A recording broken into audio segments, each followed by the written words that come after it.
പാർട്ടിയെ പ്രതിസന്ധിയിലാക്കുന്ന നടപടികൾ തന്റെ ഭാഗത്തു നിന്നുണ്ടാകില്ല എന്ന് CPM-ന് പത്മകുമാറിന്റെ ഉറപ്പ്. ആത്മകഥ എഴുതാനുള്ള തീരുമാനവുമായി മുന്നോട്ടു പോകില്ല. ഇതറിഞ്ഞ ശേഷമാണ് സസ്പെൻഷൻ മതിയെന്ന തീരുമാനത്തിലേക്ക് പാർട്ടി എത്തിയത്. കുറ്റപത്രത്തിൽ ഗുരുതര തെറ്റ് പത്മകുമാറിന് എതിരല്ല എങ്കിൽ പുറത്താക്കൽ പോലെയുള്ള നടപടികൾ എടുത്താൽ നീതികേടാവില്ലേ എന്ന മറുപടിയാണ് നേതൃത്വം യോഗത്തിൽ നൽകിയത്. കടുത്ത നടപടി മുന്നിൽ കണ്ട് പത്മകുമാർ നടത്തിയ സമ്മർദ്ദ നീക്കങ്ങൾക്ക് CPIM വഴങ്ങിയെന്ന് വ്യക്തമാക്കുന്ന വിവരങ്ങളാണ് പുറത്തുവരുന്നത്. നടപടി തീരുമാനിക്കുന്നതിന് മുമ്പ് നേതൃത്വം പത്മകുമാറുമായി ബന്ധപ്പെട്ടു.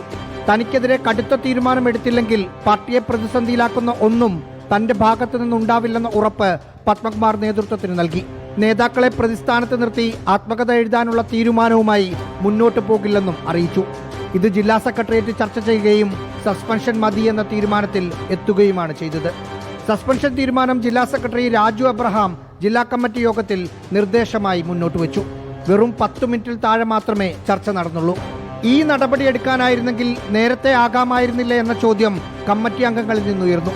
കുറ്റപത്രത്തിൽ ഗുരുതര തെറ്റ് പത്മകുമാറിനെതിരെ ഇല്ലെങ്കിൽ പുറത്താക്കൽ പോലുള്ള നടപടിയെടുത്താൽ നീതികേടാവില്ലേ എന്ന മറുപടിയാണ് നേതൃത്വം നൽകിയത്.